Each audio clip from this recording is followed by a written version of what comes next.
It is a huge Friday. Can Baylor men's basketball win the Big 12 Conference? And a huge QB commits today. This is Locked On Baylor.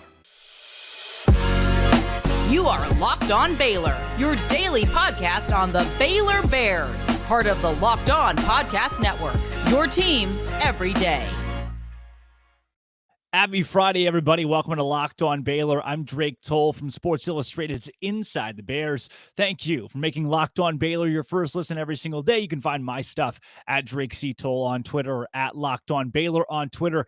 It's a big Friday. There is a huge football commit in Walker White, not Walter White, Walker White, who is committing today to either Baylor, Auburn, or Clemson at 2 p.m. Central Time. So all eyes are on that. That'll be the end of the show today. We'll cover that. But first, basketball. In the heat of the conference right now, with 9 games in and 9 games to go in the Big 12, where does Baylor sit? And we give you a look at how Baylor can win the league still, despite their 5-4 record in Big 12 play. First, what a week in not just Baylor sports, but Big 12 sports overall. So I'm glad that we're starting in the Big 12 realm in basketball. The football schedule released this week. You had late signing day, which to me means almost nothing, like pretty much absolutely nothing. And Baylor added nobody new. You won't see much Baylor recruiting news until the end of spring when a couple more guys enter the transfer portal, a la Gary Bohannon last year. Maybe you see that and Baylor pick up another quarterback or somebody to bolster the secondary. But all of that, you kind of get the culmination of the high school kids, the 2023 kids this week with late signing day. And now you turn your eyes to 2024. So that's what that means. But all that is made for a big week in Baylor sports, and they're only going to get bigger down the stretch here for the Bears, especially when it comes to basketball as the Big 12 Conference meets the home stretch. 9 games left. So let's do a review here before Baylor meets Texas Tech on Saturday. The number 1 team in the conference is Texas, sitting at 7-2 overall in Big 12 play, even without Chris Beard, who was fired in the middle of the season with domestic violence and everything that happened in Austin. They've somehow found a way to collect themselves as a basketball team, find their way to 18-4 overall, 7-2 in conference play. 3 teams in the Big 12 sit at 18-4 on the cusp of 1, 2, or 3 seeds in the NCAA tournament. Kansas is 6-3 in Big 12 play at number 2. They are 18-4. Kansas State 6-3, TCU 6-3, Iowa State 6-3, and then Baylor at 5-4. Those are your contenders right now, but Oklahoma State with a win on the road against OU at 4-5 also has their name somewhat relatively near the hat. This is at least a 7-bid league, and your 8th team, Oklahoma, despite being 2-7 in Big 12 play, beat Alabama by 30 points. So we've established this is the best conference in college basketball. One note here that highlights it so well: the Big 12 leads the nation in net rankings. There are all teams in the Big 12 in the top 64. 7 of the top 24 teams in net rankings come from the Big 12. Number 7, Kansas. Number 9, Texas. Iowa State's at 13. Baylor is at 15. TCU 16. Kansas State 19. And then West Virginia at 24. Those teams in the top 25. Baylor, again, namely at 15. That is 4th best in the Big 12 when it comes to net. And net is the big thing that determines where you're going to be going into the postseason, where you're seeded for the NCAA tournament. So this team's outlook currently is a 3 seed or a 4 seed, borderline 3 seed going into March. The Big 12's net ranking, the average net ranking, 26.8. That is the lowest of all leagues, and the next lowest is 56.4. There is not only is there not a better basketball league in America, there has not been a more dominant basketball league in the last 25 years. You go back to some of those big, the really good Big East, really good Big Ten, 80s, 90s runs. There hasn't been anything like that in college basketball until the Big 12 is doing it now today. Big 12 teams are all within the top 63 in KenPom. They're literally all quad 1. Every game you play in the Big 12 is going to be a quad 1 game. 80% of this league, 8 out of 10 teams, are in the top 32, and the Big 12 is the only league in America in which all teams have reached double-digit wins on the season and which all teams are above 500. So the Big 12 has 9 of the top 12 toughest remaining schedules. And this is what we get. If Baylor's going to win this league, what do they have to do? Well, 9 of the toughest remaining schedules is not It doesn't mean anything's easy for anybody in the Big 12, and it really isn't easy for Baylor. So per the NCAA stats, Oklahoma has the toughest schedule in the nation coming up. Number 1 in America. Texas is at 2. Iowa State 4. Oklahoma State 6. Baylor has the 7th toughest schedule in college basketball the rest of the way. TCU's at 8, Kansas at 9, West Virginia at 10, and Texas Tech at 12. And the Big 12 now has the lowest conference strength of schedule average at 32.5. The next lowest is 45.2. Oh. All of that, where do you get Baylor's got a shot in this league? Especially coming off of a loss to Texas that, despite the close score, was a pretty ugly loss. You have shot 36% as a team in your last 4 games. You've won 3 of those 4, but you've shot 36%. That is not sustainable in the Big 12. The 8.2 point average scoring margin in Big 12 games, 8.2 points, average scoring margin in Big 12 games, the smallest of the A5 leagues, second overall. 47% of league games have been decided by 5 or fewer points. 5 or fewer. That is the nation's lead. There is no comparison to what you get in the Big 12. So how can Baylor, a team that just struggled against Texas, win this league? I don't think they can. Like, if we're going to be transparent here, I'll rephrase. They can. I don't think they will. This league, not only are they so good, they're too good for Baylor to climb its way back from 4 and 5. Do I think Texas wins the league? I mean, they're 7-2. They got a leg up on everybody else. Is that sustainable? I don't know. Probably not. I think Kansas is in a good spot. Kansas State's won enough games. TCU as well. Iowa State. All those teams are ahead of Baylor by at least 1 game. Everybody's within 2 games there, though. The top 6 teams in this league are within 2 games. I just don't see Baylor clawing its way back in a league that has this much talent. The rest of the way for the Bears, a team that has won, 6 of the last 7, the rest of the way features a game against Texas Tech tomorrow. That's at noon on CBS. You should win that. We'll cover that game here in a second. Oklahoma at home, you should win that. That gives you a good shot. But then you go on the road against TCU. You play a sneaky West Virginia team at home. Now, despite 3 of your next 4 being really, really winnable, you end a slate with Kansas on the road, Kansas State on the road, Texas at home. That's 3 top 10 teams. At Oklahoma State, they're a tournament team. And then Iowa State, number 13 in the country, at home. Can Baylor win the league? Yes, they can. But show me how the Bears can finish at 12-6 overall, because I think that's where the league champion is going to be. 12-6 is where the league champion is going to be. Baylor's at 5-4.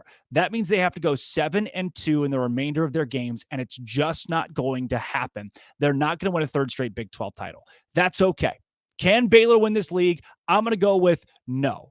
Will they? No. Can they? Sure. I'll give you that. But let's reset expectations. Where can this team finish to put themselves in a respectable place for March? I still, despite saying earlier this week they're not elite, still think they have Final Four potential. They've got that kind of roster.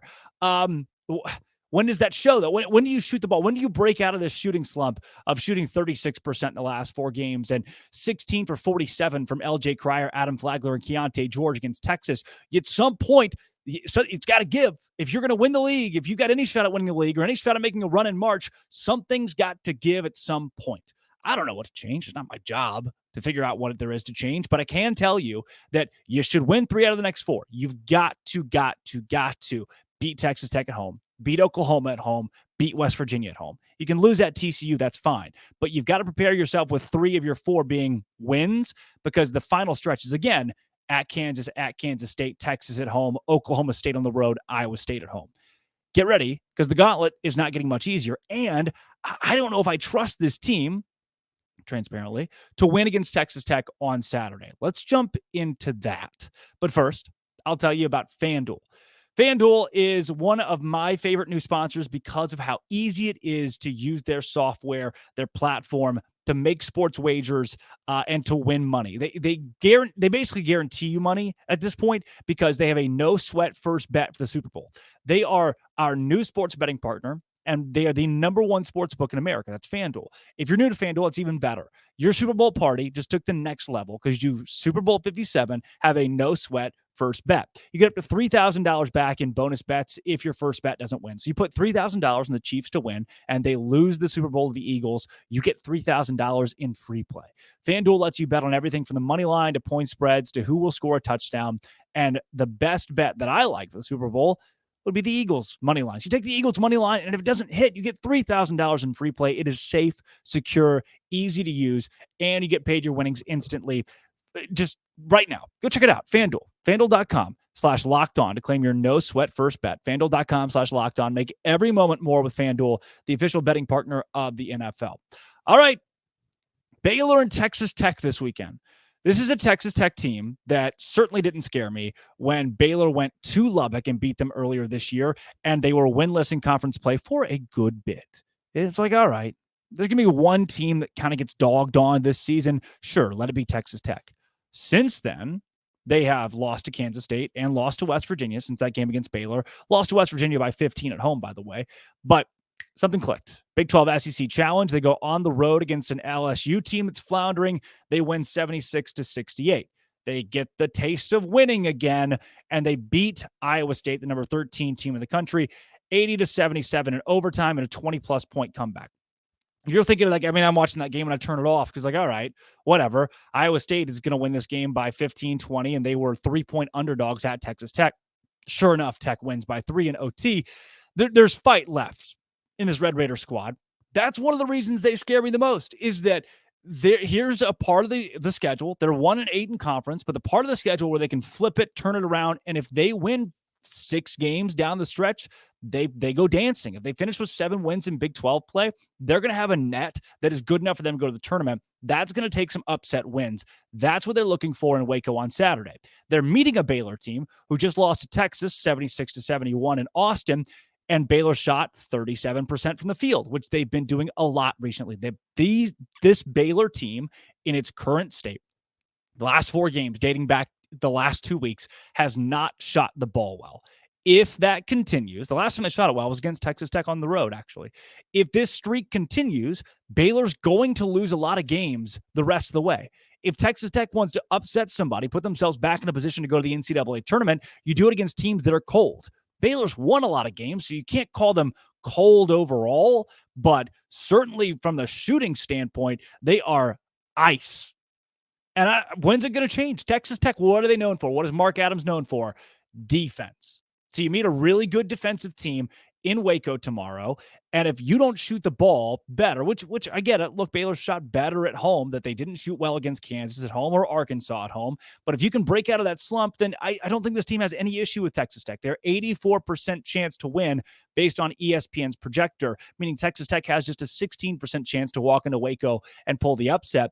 But the way that Baylor's been playing, Jalen Bridges, this has nothing to do with shooting either. Jalen Bridges leads the team in rebounds with 5.8 rebounds per game. Jalen Bridges is your leading rebounder. Why not Flo Thamba? Josh Ojenwuna. Jalen Bridges is going in there and getting more boards. Keontae George, 37.9% shooting. 17.2 points per game is great, but at 37.9% shooting, there's a reason he is not a Wooden Award finalist. Adam Flagler is not a Wooden Award finalist. This team has the pieces, but they haven't all come together to create this dominant force. When I think elite, and I look, I get it. I'm going to have to retool myself. A lot of us are, to what elite is post a national championship. But when I judge this team or any team in college basketball, and it's against my fault, I judge it off of where Baylor was in 2021. If there's one, like, what is the most successful season you can have? It's winning a national championship, right? We've seen Baylor do that in the last couple of years. So my litmus test of if a team's elite or not, how do they stack up to the 2021 Baylor men's basketball team?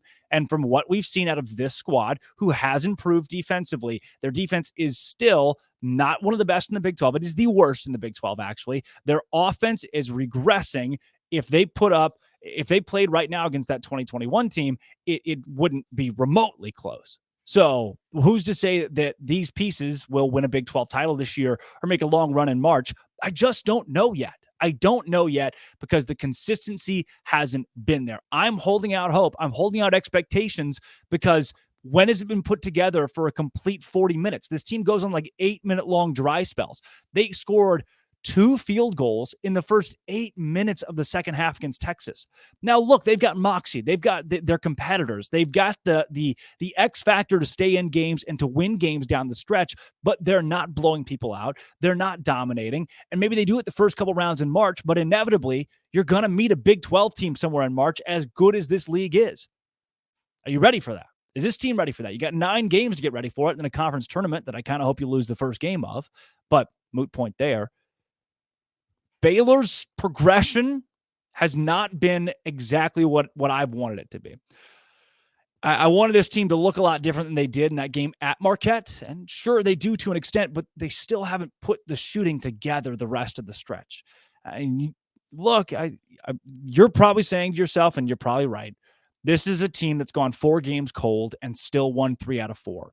Bingo. You're on to it. They know how to win. This team just wins. If they have a bad defensive night and they have a bad offensive night, they've still found ways to win. That's just kind of what they do. And I just question with that, how far will that get them? How far does that bring this team? I don't know. If they just win, then keep on just winning, and you can prove me wrong in March. I hope you do. I just don't see this team. I don't see the same edge that you saw from a Final Four caliber 2021 team, a Final Four caliber national champion caliber 2020 team for the season that was cut short. You don't see that out of this squad. Hopefully things turn around and they change my mind. That'd be awesome. And you can hear more about that on Locked On College Basketball. Thank you for making Locked On Baylor your first listen every single day. Make your second listen Locked On College Basketball. Hear from big name experts, insiders, coaches, and players of Locked On College Basketball on YouTube or wherever you get your podcast. And thank you to Built Bar. Before we jump into Walker White and what he could bring to the Baylor quarterback room, thank you to Built Bar, because if you want a delicious treat, you don't want all the fat, no the calories, you got to try Built Bar. We just got through the holidays. I know your goal is to eat a little healthier. Mine is.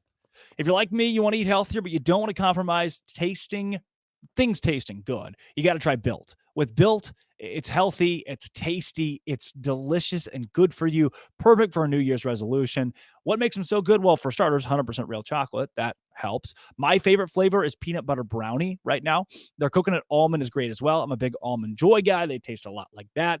I'm not sure they do it, but they stack all that 100% real chocolate in only 130 calories, 4 grams of sugar, and a whopping 17 grams of protein. And you don't have to wait to get a box. We've been talking about how you can order online for so long at Built.com. You can still do that, but you can also get it at a local Walmart or Sam's Club. Next time you're out shopping, look for a Built Bar. 4-bar box of cookies and cream or double chocolate. Or if you're at Sam's Club, there are 13-bar boxes with brownie batter and churro. Thank me later. You know who I want to thank? I want to thank Walker White for coming to Baylor University. Now, look, this is the number 1 prospect out of the state of Arkansas. Woo! Yeah, it doesn't mean much to you. He is the number 8 quarterback in America, according to 24/7, the number 13 quarterback in America, according to ESPN, in the class of 2024 out of Little Rock Christian Academy. Little Rock Christian Academy, I grew up in Arkansas. There's the Valonia sign somewhere back there, is a team that we played in conference when I was in high school. And it is a Baylor pipeline. I believe in my freshman class, there were 13 Little Rock Christian kids. They graduate like 140. 13 of them came to Baylor.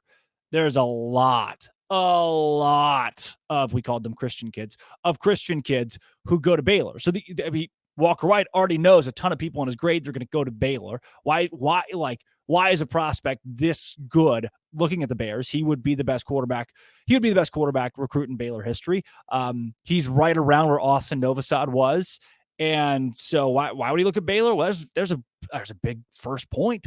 Got a lot of friends there. He commits at 2 p.m.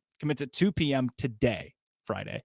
And out of Little Rock, he's got offers from Philip Montgomery and Auburn, Hugh Freeze and Auburn. They are warm. Sean Bell is the guy who's been recruiting him big at Baylor. They are warm, crystal ball wise. And then Clemson also warm, as Garrett Riley, their new offensive coordinator, has really put a lot of effort into him.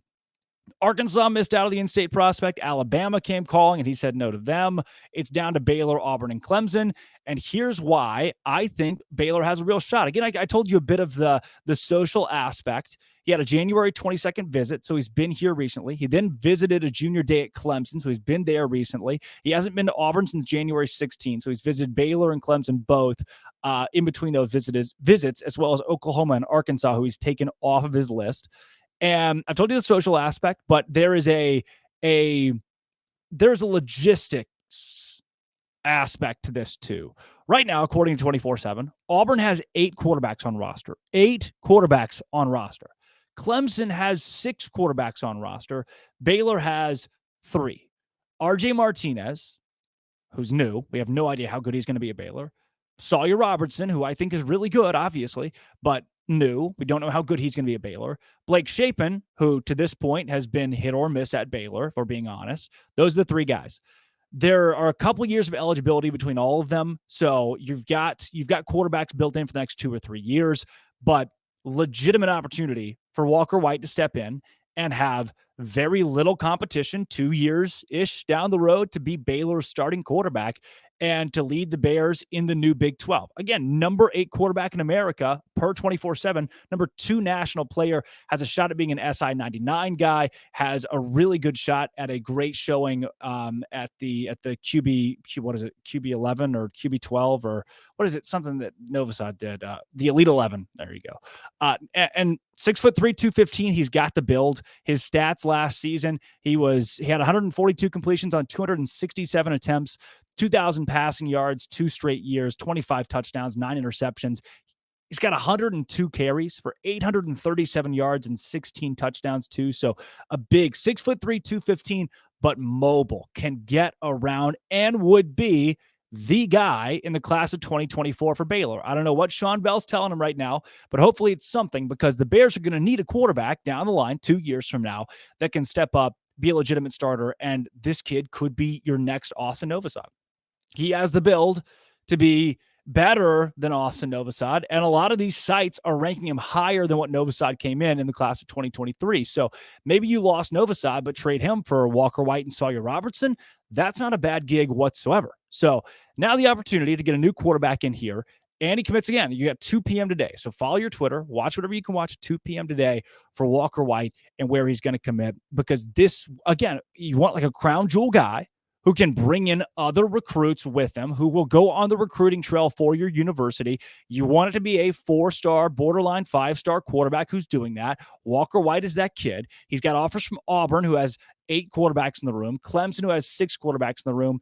Baylor only has 3, and probably have 2 next year. One of them's bound to transfer because that's the nature of college football. Walker White, this is the easiest path for him to be a starting quarterback, the fastest, wherever he wants to go. And it's 6'3", 215, 16 rushing touchdowns, 25 passing touchdowns. He's a kid that I want on my roster and that I want to see at Baylor based on what he's done at Little Rock Christian, which is one of the better football programs in the state of Arkansas. He's the number 1 player in that state. And if Baylor can pry him away from the grasp of schools like Clemson, Auburn, Arkansas, Alabama, that is a huge win for this Baylor program and gives you your quarterback of the future. So keep your eyes on him. If he comes to BU, that is massive.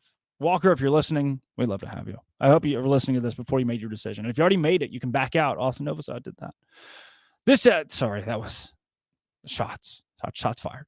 This has been Locked On Baylor. Come back on Monday. We'll recap the Texas Tech game. We'll preview next week in college basketball, next week in Baylor basketball in the Big 12. We'll talk Walker White and his prospect of being a Baylor Bear, if he is a Baylor Bear. If he's not, then we probably won't talk Walker White.